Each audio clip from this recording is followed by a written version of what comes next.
পর্যটক ও যাত্রীদের বাড়তি চাহিদা মেটাতে চলতি মাসেই ঢাকা-কক্সবাজার রুটে আরও এক জোড়া নতুন আন্তনগর ট্রেন চালুর পরিকল্পনা নিয়েছে সরকার। শনিবার কক্সবাজার আইকনিক রেল স্টেশন ও দোহাজারী কক্সবাজার রেলপথ পরিদর্শন শেষে এ তথ্য জানান রেলপথ এবং সড়ক পরিবহন ও মহাসড়ক বিভাগ প্রতিমন্ত্রী হাবিবুর রশিদ হাবিব।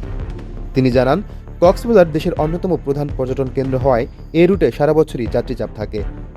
তাই রেল সেবা সম্প্রসারণ ও যাত্রী সেবার মান উন্নয়নে সরকার কাজ করছে। এছাড়া দেশের একমাত্র আইকনিক কক্সবাজার রেল স্টেশনের ব্যবস্থাপনার দায়িত্ব একটি বেসরকারি প্রতিষ্ঠানের কাছে হস্তান্তরের উদ্যোগ নেওয়া হয়েছে। এর মাধ্যমে আন্তর্জাতিক মানের সেবা, আধুনিক ব্যবস্থাপনা এবং আবাসিক সুবিধা চালুর পরিকল্পনা রয়েছে। পরিদর্শনের সময় প্রতিমন্ত্রী রেলপথের নিরাপত্তা, পরিচ্ছন্নতা ও সার্বিক কার্যক্রম পর্যালোচনা করেন এবং যাত্রী সেবা আরও উন্নত করতে সংশ্লিষ্ট কর্মকর্তাদের প্রয়োজনীয় নির্দেশনা দেন। প্রতিটি টোটাল রেলকে নিয়ে চিন্তা ভাবনা করছি। সেই ক্ষেত্রে কক্সবাজার আমাদের কাছে অত্যন্ত গুরুত্বপূর্ণ। কক্সবাজার ইতিমধ্যে 4টা যাচ্ছে, যারা আমরা চাচ্ছি যে আরও এক জোড়া বাড়াবে, মানে 5টা যাবে 5টা আসবে।